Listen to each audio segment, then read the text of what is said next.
Dear students, welcome once again to Financial Accounting class. In this second semester, you are going to study the different topics on financial accounting like consignment accounts, branch accounts, departmental accounts, hire purchase and installment accounts, and fire insurance claims. So totally 5 different topics you are going to study in this semester. From today onwards, I want to start on departmental accounts.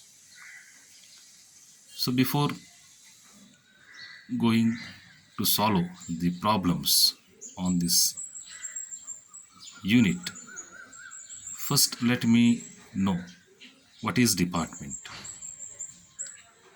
Here, when a business organization sells different types of goods or carries on several activities under one roof, it generally split up into a number of departments.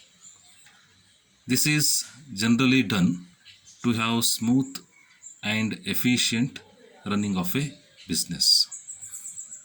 Here, a department is generally a physical part of the rest of the business. It is a separate division or section of a business. So here a department represents a separate division or section in a business organization. For this, I can give here one good example, that is supermarket, where we observe different departments under a single roof, like the departments for grocery, clothing, vegetables, stationery, and the like. So here you got the meaning of what is department. Department represent a division or section in a business organization. Big business organization, to have smooth and efficient running of a business, so they categorize or they adopt the system of departments, division or section in their business activities. Now, next we'll try to know the meaning for what is departmental accounts. If the trading and profit and loss account is prepared in the usual manner, it reveals the trading result of the business as a whole. But it will not be possible to know as which department has made more profit, which has made normal profit, or which has incurred a loss. Hence, to ascertain the trading results of each department and also that of the business as a whole,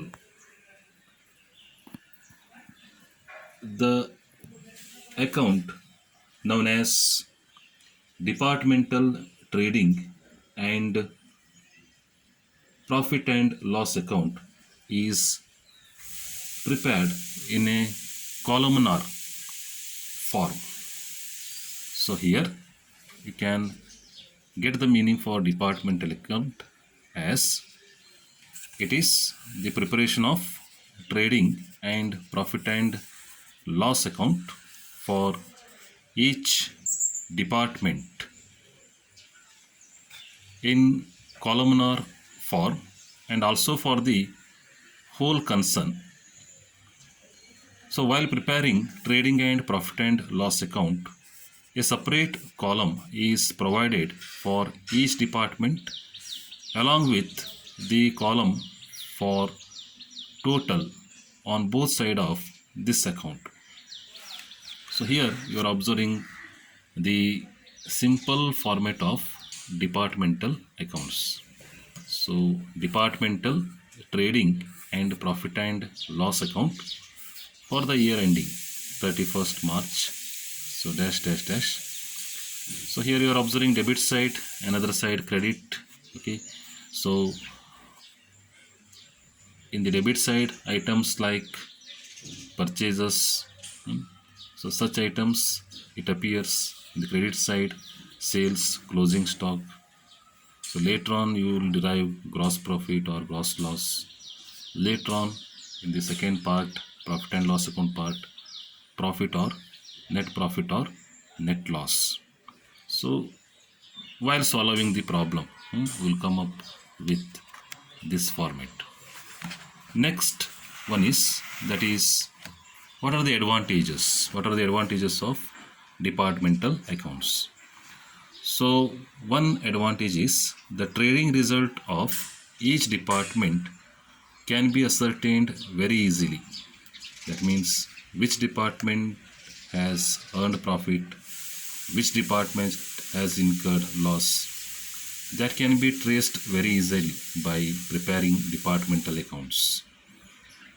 Second one is, the necessary steps can be taken either to improve the department which is under loss, or it can be closed down altogether.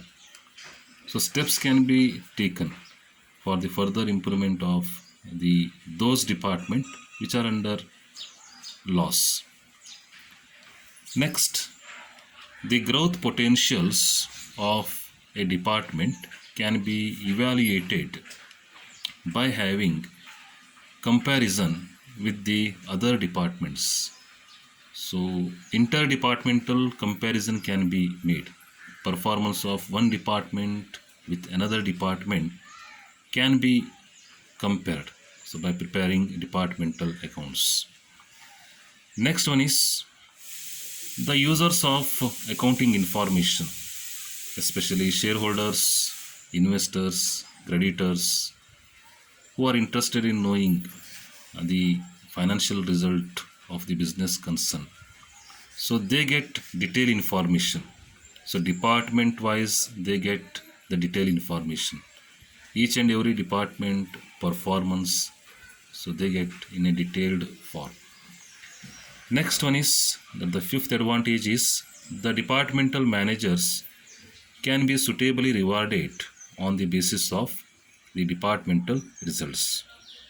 So those departmental heads, managers who have performed very well in performing the department, so they can be compensated, they can be rewarded in a well manner. So these are all the advantages of departmental accounts. With more concepts, problems, I'll back in the next class. Thank you.